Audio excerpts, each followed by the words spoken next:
বেশ কয়েকটা দিন শ্বশুরবাড়িতে হাসি মজায় আনন্দে কেটে গেল। এবার হচ্ছে মামামের তার ঠাম্মির বাড়ি ছেড়ে দিনের বাড়ি যাওয়ার পালা। বাইরেটা দেখে রাত মনে হলো, অ্যাকচুয়ালি এটা ছিল ভোরবেলা, প্রায় তখন 4:30 মতো বাজছে। তার কারণ ছিল আমাদের না 5টা থেকে আমার শ্বশুরবাড়ির ওখানে রেলওয়ে স্টেশন থেকে ট্রেন ছিল হাওড়া অবধি। ওইদিকে আমার দেওর গাড়ি বার করে নিয়েছে আমাদের রেলওয়ে স্টেশন অবধি পৌঁছে দেওয়ার জন্য। যে কোথাও তো একটা যাওয়া হচ্ছে। হ্যাঁ মামা, দাঁড়া না, তুই ওখানে গেছিস কি করতে? এখানে আয়, চুপ কর চুপ কর। যেহেতু খুব আর্লি মর্নিং ট্রেন ছিল, মানে সেই 5টার সময়তে ছিল, তাই জন্য আমরা যখন উঠেছি তখন পুরো কম্পার্টমেন্ট জুড়ে লোকজন ঘুমোচ্ছিল। আর এই ট্রেনটা ছিল বাগ এক্সপ্রেস, যেটা কিনা আসছে তোমার কাঠগোদাম থেকে হাওড়াতে। তো আমার শ্বশুরবাড়ির ওখানে একটা স্টপেজ আছে, তাই এই ট্রেনটা আমরা চাপতে পেরেছি। আর ট্রেন যেই মুহূর্তে বর্ধমান ঢুকেছে, যথারীতি ট্রেনে উঠেছে হচ্ছে তোমার ঝালমুড়ি। আর ওয়েস্ট বেঙ্গলে ঢুকলেই ট্রেনগুলোতে জেনারেলি ঝালমুড়ি এগুলো তো ওঠে, তো না খেয়ে তো আর থাকা যাবে না। ঝালমুড়ি খেয়েছি, আর এই সমস্ত করতে করতেই না হাওড়া স্টেশন পৌঁছে গেছে। আমি ভেবেছিলাম ট্রেন হয়তো ডিলে হবে, না ট্রেন কিন্তু খুব একটা ডিলে হয়নি। বাবা আর ভাই নিতে এসেছিল আমাদেরকে হাওড়া স্টেশনে। বাবা আর ভাই নিতে আসা মানে চিন্তার তো আর কিছুই নেই, লাগেজ ওরা নেবে। আর যেহেতু গাড়ি নিয়ে এসেছিল, তাই জন্য ওই যাত্রী সাথী বা কোনো ওই প্রিপেড ট্যাক্সি বুক করার ঝামেলাও আমাদের আর ছিল না।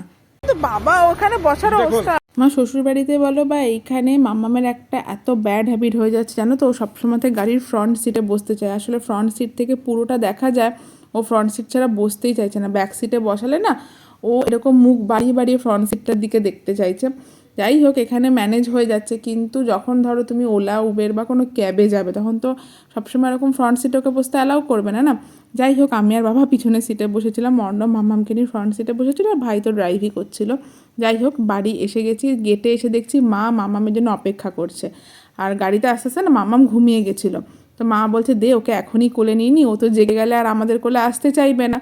তো এখনই ওকে কোলে নিয়ে মা উপরে উঠে যাচ্ছে। ট্রেনটা আসলে 11টার মধ্যেই হাওড়া পৌঁছে গেছিলো বলে আমরা বেশ তাড়াতাড়ি এসে গেছিলাম।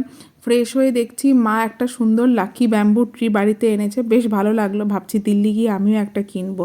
আর দেখছি মা ঘরদোর একদম গুছিয়ে রেখেছে, জামা কাপড়ও সব অ্যারেঞ্জ করে রেখেছে। আমি শুধু ভাবছি যে এই মুহূর্তে মাম্মাম ঘুম থেকে উঠবে, সমস্ত জিনিসপত্র লণ্ডভণ্ড করে ফেলবে।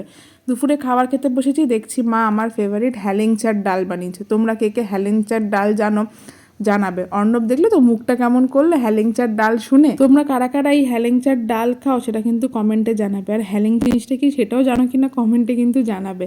খাওয়া দাওয়ার পর উঠে দেখছি মা বিকেলে আমাদেরকে ফিশ চপ বানিয়ে দেবে, তারই প্রিপারেশান করছে। মানে চপগুলোকে কি কোটিং করে রাখছে ফিশ ফিলেগুলোকে, যাতে সন্ধেবেলাতে তাড়াতাড়ি ভেজে দিতে পারে। অপরদিকে দেখছি বাবা মিষ্টি দই এনে রেখেছে, সাথে জয়নগরের মোয়া।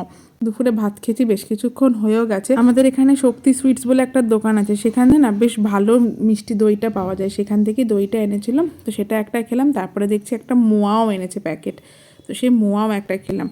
সন্ধেবেলাতে মা আমাদেরকে ফিশ চপটা বানিয়ে দিয়েছিল। প্রথম ফিশ চপটা একটু কেমন কেমন হয়ে গেছিলো, পরেরগুলো দেখলাম যথেষ্ট ভালো হচ্ছিল। আর এই ফিশ চপ খাওয়ার পরে আমি, মা, অর্ণব আর মামাম 4জনে মিলে গেছিলাম হচ্ছে আমাদের এখানে ক্ষুদিরামপল্লী বলে একটা জায়গা আছে, সেখানে ভবতোষ সুতার বলে একজন আছে, তার নাম তো শুনেই থাকবে। তো তার ওয়ার্কশপ আছে ক্ষুদিরামপল্লীর ওখানে।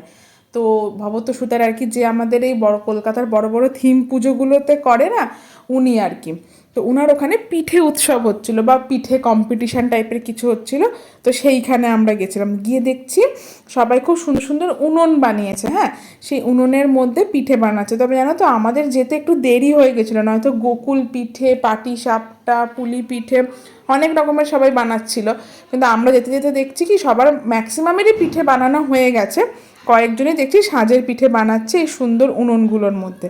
সব কটা উনুন অবশ্য ব্যবহার হয়নি, যে কটা ব্যবহার হয়েছে সে কটা আর কি কালো কালো হয়ে রয়েছে।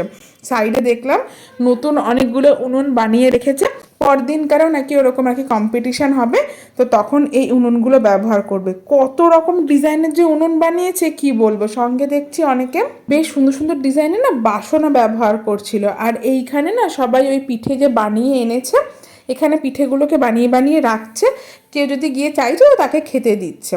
তো মাম্মামকে নিয়ে আমরা এখানটা কিছুক্ষণ বসেছিলাম।